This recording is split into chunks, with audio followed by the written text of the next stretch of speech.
Welcome back to So I Bought a Peugeot 205. I'm going to get ready for an MOT, so let's get stuck in. You might remember that I was having issues with the window and it wasn't going all the way down, so I've stripped the door down, and this is my old window regulator here that I've taken out of the door. As you can see here, that the gears are stripped on the side, and that's why it wasn't going all the way up as we suspected. So I've ordered another one, which was about £25, so pretty reasonable, and I fitted it all in. But I'm having a few issues with this, to be honest. As you see, the window's all the way up, which you'd think is a good sign, wouldn't you? But actual fact, what's happening is the window is drooping and falling when you do the mechanism. And I've got it on the channels here lined up where it should be, which is quite difficult to do. But this bottom one is the one that's causing the issue. So there's a metal channel which goes on the bottom, this thing here, and what this does, bolts in either side there, and you're supposed to have a bearing that goes in, slides in there, and it's actually out by a country mile. It just doesn't fit at all, and I'm having a hard time working out as to why it's doing it. As I can feel under there, it's just nowhere near where it should be at all, and even with doing the window up and down, it's not moving into the position where it should be, which you would think it would do because it's attached to the left hand rail. It doesn't actually have any movement itself. So this is becoming a bit of an issue, and I can't get this channel in here, which is annoying. But at least we've got the window up for now, which I suppose is a bonus. See, I painted the sill here, look. That was black before. I'm going to need to sort that steering wheel out as well at some point, because that's really in bad shape, isn't it? But anyway, yes, I'm at a loss as to what to do here, and I think I need to just consult a little bit of help to find out what's going on with that and why it doesn't fit. I think it's just not right at all for this car. But I actually found out what was wrong with this, and as you can see on the top one here, that it's got almost 90-degree angle, which is the replacement one that I bought, and my one's the one at the bottom.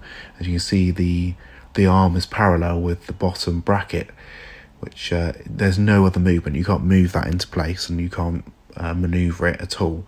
They're on a special star joint, and you can't undo it and move it into place. So this one is a goner. It's no good. It's no good to me. So that's where it went wrong with that one. Okay, slight update with the 205. Worked out some cans of paint, Scarlet Red and Cherry Red 92, and I found these base model rear valances. Now, I was going to go with GCI ones originally. The key difference with the front one being her spotlights in the front is thicker and also not quite as round as this. Has a bigger sort of grille there. And the back one is probably even more different again, in the fact that it's got a wider chunk either side, which is quite noticeable when it's on the car. You wouldn't notice it when it's off the car, but yeah, when it's on you can really notice the difference, how it sort of tapers down and in. Whereas the GCI one sort of sits sort of further down. It looks a bit better and more sort of sporty. But anyway, like a twat, what I did was I got rid of my GTI front and rear valances. So I've had to make do with what I've got off the shelf here. So this one started off as silver, because I was going to use it for another car at one point. Hence why I've just not bothered to take the grill out and just sprayed it red. It was silver anyway, so it makes no difference. I thought it would look weird with sort of a silver grille and a red valance. It would look pretty silly. And then this rear one was just a standard black one that I took off a car like years ago. Again, kept it in storage just in case I needed it. And today's that day.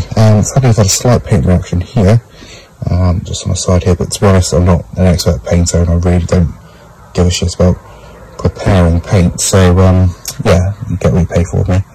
Got a little one there, look at that.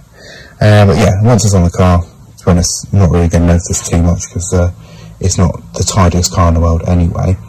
So yeah, that's the update for now. Also dug out one of these, which is the rear door card, because the one that's in it is just absolutely disintegrated. So going to get that fitted in and sorted, because by God it needs it. So yeah, I'll give you an update soon. See you later.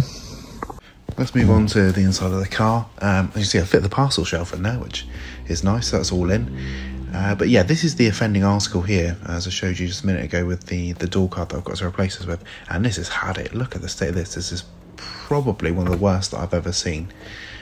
So we need to take this out.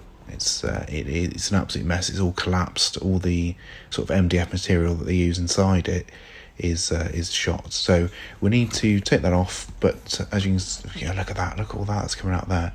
Absolutely ridiculous. So there's a replacement. But we need to take out the seatbelt sort of brackets, and we should be able to remove this and get any of these pins out if we need to reuse them.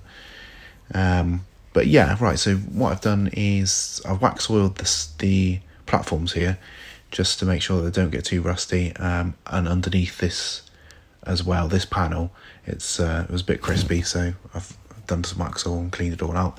And this is the replacement one that I fitted to this side, so you recall it was all busted up. Now this one's a bit better. It was a little bit beat up and bent out of shape from storage, but it's certainly much better than it was before.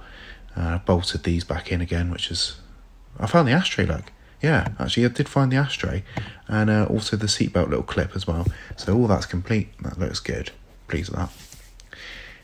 Next step is moving on to the steering wheel. As you can see, this actually started to flex over time, and it's not any good really anymore.